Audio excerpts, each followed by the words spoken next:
I still remember the sound of that slap. Not because it hurt, but because of what it took away from me in that moment. My voice. My trust. My love. I didn't scream. I didn't cry. I just looked at him. And something inside me quietly broke. He thought I was weak. He had no idea who my father was. You ever stay silent just to keep peace? You ever pretend everything is okay, just so things don't get worse? That was me. I believed patience could fix everything. I believed love could calm anger. But I was wrong. Because the night he raised his hand on me was the night he lost me forever. And the moment he realized the truth about my father was the moment he realized what he had done. If you saw us outside, you'd think I had the perfect life. A caring husband. A peaceful home. A happy marriage. That's what I wanted people to believe. That's what I wanted to believe. But behind closed doors, things were different. It didn't start with anger. It started with small things. His tone changing. His patience fading. His respect slowly disappearing. And me. I stayed quiet. Because I thought love meant enduring. Why didn't you pick up my call? He asked one evening. I remember wiping my hands on my dress. I was cooking. I didn't hear it, I said softly. He laughed. Not the kind of laugh that feels warm. The kind that makes you feel small. You always have excuses. I wanted to explain. I wanted to defend myself. But I didn't. Because every time I tried, it only made things worse. So I learned something dangerous. I learned. Silence feels safer than truth. He thought I was simple. Just a quiet woman with no one behind her. And maybe that was my fault. Because I never told him about my father. Not because I was ashamed. But because I didn't want power to be the reason someone respected me. I wanted to be loved. For who I am. Not for who my father is. So I hid that part of my life. I hid the truth. And that truth was about to change everything. That night felt different. I don't know why. Maybe it was the silence in the house. Maybe it was the way he walked in. Already angry. Dinner was late. Just a little.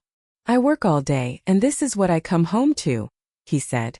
My hand started shaking. I'm sorry. I was just. And then, it happened. Before I could finish my sentence, his hand hit my face. Hard. For a second, everything went quiet. I couldn't hear him anymore. I couldn't feel anything. Just emptiness. I slowly touched my cheek and looked at him, waiting, hoping he would realize what he just did, hoping he would say something, anything, but he didn't. And in that moment, I realized something terrifying. The man I loved was gone, and the man standing in front of me didn't even recognize what he had become. I didn't cry that night, not in front of him, but what he didn't know was that one slap was about to bring a storm into his life he could never control, because the next morning, someone was coming, someone he never expected, someone who would change everything. My father. I didn't sleep that night, not even for a second. I just lay there, staring at the ceiling, replaying that moment over and over again. The sound, the shock, the silence after. Beside me he slept peacefully, as if nothing had happened. As if he hadn't just broken something inside me that could never be fixed. That hurt more than the slap. The fact that it meant nothing to him, while it changed everything for me. By morning, I had already made a decision. Not out of anger, but clarity. For the first time in a long time, I wasn't confused anymore. My hands were shaking as I picked up my phone. I stared at his name for a long time. I hadn't called him in months. Not because I didn't want to, but because I didn't need to. I always told myself, I'm strong enough to handle my life. But that morning, for the first time, I didn't feel strong. I felt tired, broken, alone. So I pressed call. It rang once, twice, then his voice calm, steady, familiar. Aisha. And that was it. That one word broke me. My voice trembled. Abu. There was silence for a second. Then his tone changed. Sharp. Alert. What happened? I tried to speak normally. I just wanted to hear your voice. But he knew me too well. Tell me the truth. Tears rolled down my face. He slapped me. Silence. Not the normal kind. The dangerous kind. The kind that comes before a storm. And then, he said something that made my heart stop. I'm coming. I didn't tell Fahad. He was sitting in the living room, scrolling through his phone, laughing at something, like everything was normal, like I was still the same woman he could ignore. But I wasn't. Something had changed inside me. I wasn't scared anymore. I was done. Every second felt heavier. Every minute felt longer. Until finally, there was a knock on the door. Not loud, but firm, controlled, powerful. My heart started beating faster, as I knew, that knock wasn't just a knock. It was the beginning of the end. Fahad looked at me. Are you expecting someone? I didn't answer. I just stood there, watching him walk toward the door, watching everything unfold second by second. He opened it, and for the first time, I saw something I had never seen before. Fear. Real fear. On his face.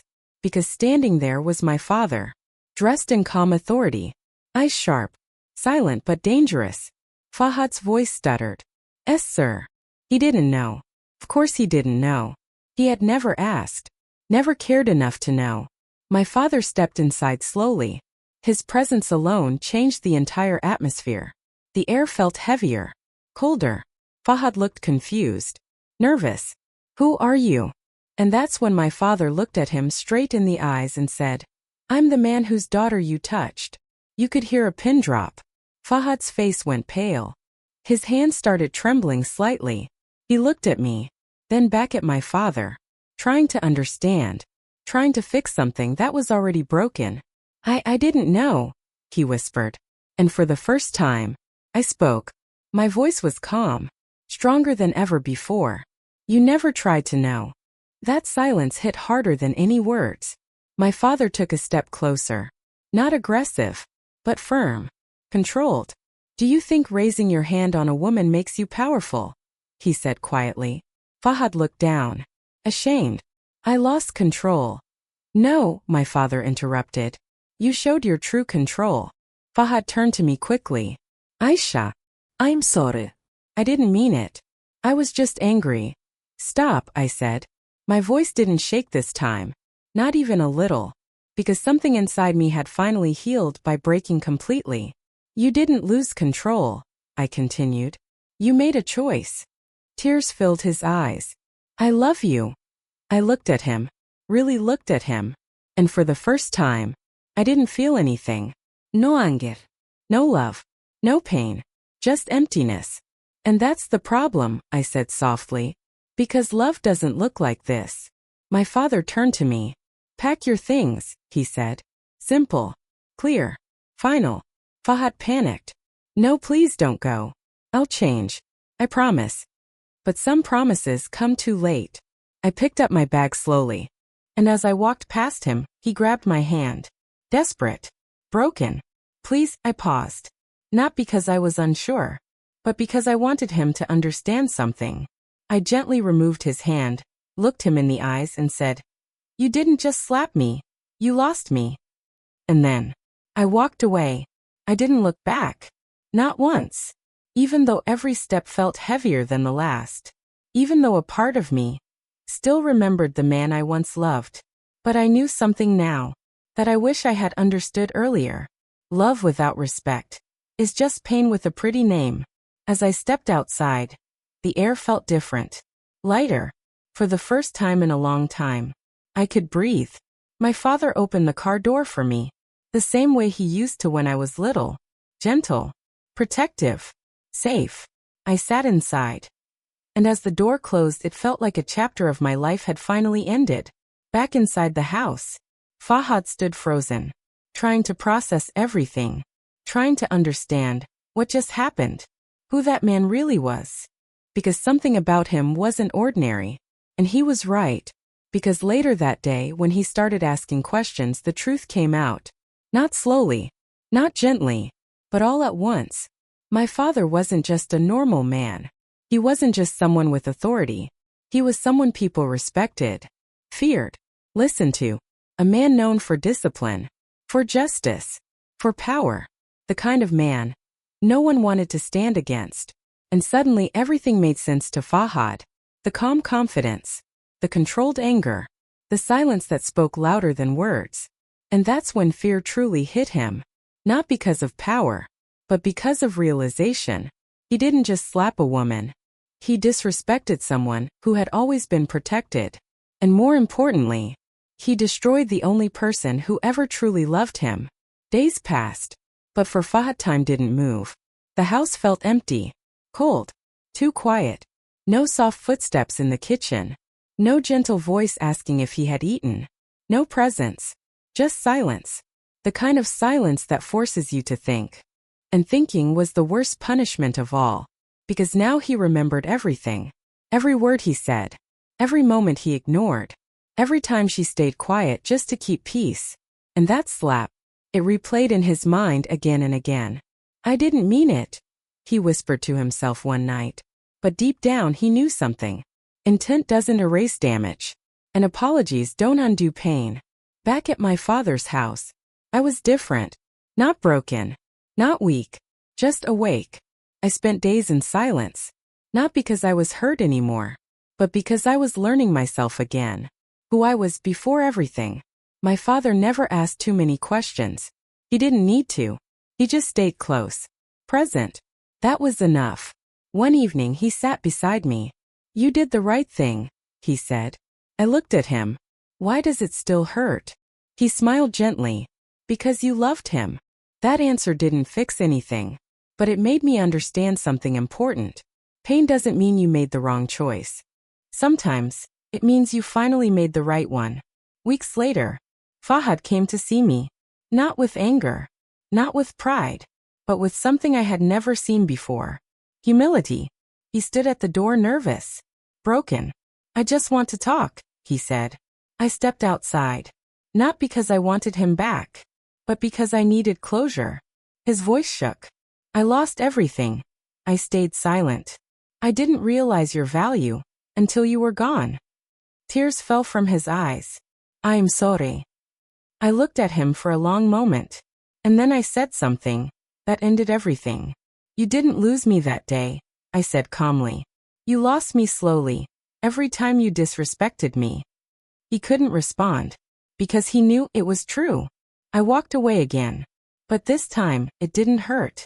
Because this time, I wasn't leaving something behind. I was choosing myself. And that made all the difference. Respect is not optional in love. The moment it disappears, love follows.